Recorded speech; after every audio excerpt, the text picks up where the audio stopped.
going through whatever they're going through. So yeah, like these are some principles that came to my mind when thinking about relationships. Accepting, trusting, investing, forgiving, and ultimately connecting to Krishna. And if we can have good relationships, then actually life becomes very easy. Life is full of challenges. Life has so many unexpected things that happen. We don't know what will come up day to day. We don't know what Krishna has waiting for us around the corner. It could be anything. So unless we have good relationships, to deal with all of those things will be difficult. I think I realized in my life I only got as far as I got because many people encouraged me. I came to that conclusion that because so many devotees gave me encouragement, I was able to do whatever I'm able to do up to this point. And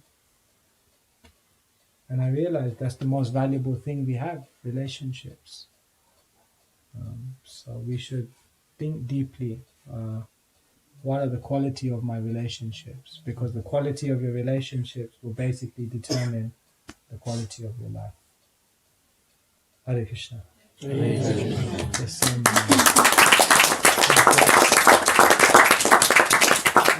Do you want to add something or do you want to help answer the questions? So I think Prabhu, you speak first. I'm not going to speak. Okay, they'll answer their questions. Okay.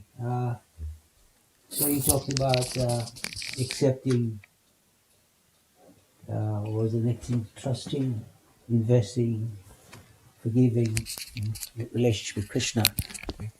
Where does this, now this is, I mean, it's a very systematic way of going about it. But where you have a situation where you land in a home with our brother and sister, whatever, and your father, something from previous life brings you together. Maybe you did something nasty, karmic reaction now follows in this coming life, in the existing life, where two are brought together to settle the scores, as it were.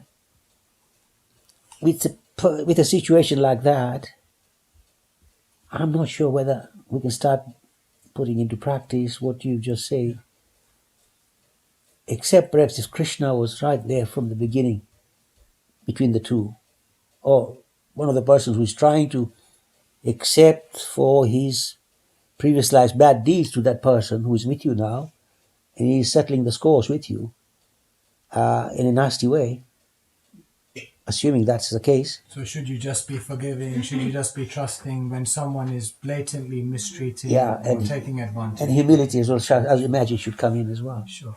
So here the point is, see, there's two different things. In every relationship, we take a practical decision. So say, for example, someone is blatantly doing something wrong or blatantly mistreating, then we make a practical decision. Okay, create some distance or, remove yourself from the situation or whatever. Yes. But the important thing is, on a spiritual level, that we don't hold that within our hearts and minds. That we don't, when we go to sleep, have a dartboard in our mind with that person's picture on it and they're throwing darts at it. Because if you hold that, then basically you haven't understood that was some instance you had to go through. It was something you had to experience, and ultimately it is your responsibility, and they're messengers of your karma. Yes. So we make a practical decision in a situation, but on a personal level, we always take responsibility for what's happening, and we never hold grudges. See, like there's a famous verse in the Bhagavatam. Tirashkrita vipralabda kshipta shapta hata api nasya tad pratikurvanti tad bhakta prabhavopihi. He's talking about Parikshit. Parikshit was cursed Basically, he was cursed unjustly. It was disproportionate to what he did. He was cursed to die in 7 days. He had all power to reverse the curse. He had all power to, retaliate, but he didn't. And that verse, what it says is that Vaishnavas, they never hold grudges. They never seek revenge. They never, even if they're defamed, even if they're neglected, even if they're killed, they never hold that animosity towards someone. Is that what Krishna wants? So that's what Krishna wants, because we must understand that we have to take responsibility. Have you noticed in our life how sometimes the same situations keep coming again and again and again? Why? Because we're not learning from it. If we think that the person causing us pain is the source of our misery, then we're mistaken. They are simply the instruments of our misery, but the source of our misery is our own defective mentality. And we have to take that responsibility. And that defective mentality is born sometimes with 3 modes of nature as well. Yeah, so that's why we have to purify that through Krishna consciousness. But we have to realize that everything that's coming has its history in my activities. Yeah. It's a very difficult, again, easy to say here. Yeah. But when someone is out there, we always give the example that tomorrow if someone comes and gives you a speeding fine, then you're not going to open the door and run down the street and chase the postman. Give him a black eye, yeah? 5 years. We would never do that because we have a clear understanding. I did the crime, I do the time. Yeah. And he's just the messenger. It's very clear. But that's basically life. That's everything in life. People are simply the instruments of our karma. It's such a simple point, but it's such a difficult point to grasp, but it's such a powerful thing that if you realize it, that's why she writes. People are illogical, this, that. Give your best anyway, because at the end of the day, it's not between you and them. It's between you and The Krishna. stage is there where you go through that acceptance. Situation can arise where your self-esteem is completely knocked out. That's why what you need to do is take a practical solution. Yes. Remove yourself, give yourself some breathing space, give yourself some head space. Yeah. But in all of that head space, we need to slowly come to terms with the fact that Krishna is trying to teach me something from this. It's his arrangement. It's his arrangement. Yeah. And if we don't learn, you know what's going to happen, right? Yes. It gets even worse. Yes. Yeah, either that or it's just going to happen again in another situation. You can't. It's like you're on a traffic jam in the North Circular.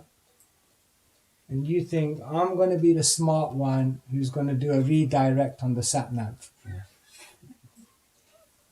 So you figure out a route whereby you come off at the next exit. And then, you come off at the next exit, you're zooming past all the cars, you're thinking, I'm one step ahead of everyone. And then after half a mile, you're cruising down and then boom, you hit another traffic jam because there was another 1,000 people who thought the same as you. And now you're stuck on a traffic jam on the longer route. So this is exactly the first chapter of the Gita. Krishna is saying to Arjuna, most people in this world are trying to escape their situation, which is what Arjuna is basically trying to do. Exactly. And what Krishna is saying is, I'm teaching you, don't escape from your situation, learn from your situation. Because we're looking up at God saying, can you change my situation? And God's looking down at us saying, but I sent the situation, so you change yourself. You understand? So, but it's difficult. In the heat of the moment, it's difficult. Yeah. Therefore, I'm saying, make a practical solution, remove yourself, create some distance, create some peace in your life. But then we must do the internal work to ask Krishna, What am I supposed to learn from this? We don't ask that question. Why do we get karma? Yeah. Why do we get karma? Because of It's karma. educational. Education. Yeah. University of life. It's the school of life. Yeah. Yes. The school of hard knocks. So one point that I was surprised you didn't mention, those four factors you mentioned, plus Krishna, is respect. I thought the starting point means That's before the trusting. relation. That's Trusting is the same as respecting, yes. It's trusting. It means you respect someone. You give them the benefit of the doubt. You don't write them off immediately. Respecting, Yeah, trusting, yes. respect is very important. Yes, that's very important, yes. Thank you. Any other questions? Nothing?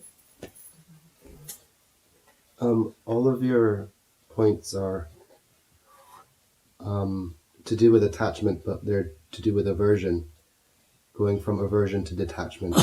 So specific that you don't want to spend time with someone, and or you don't want to, you're angry at someone, right? But what about the other side of the coin? What about desire? What about attachment and going from that side to detachment? You see, like spiritual relationships don't mean there's no affection or attachment. It's not that we're trying to become detached from people. Yeah. We're actually spiritual life is full of relationship, is full of attachment, and is full of affection, but it's affection and attachment which is based around the spiritual principle. So it's not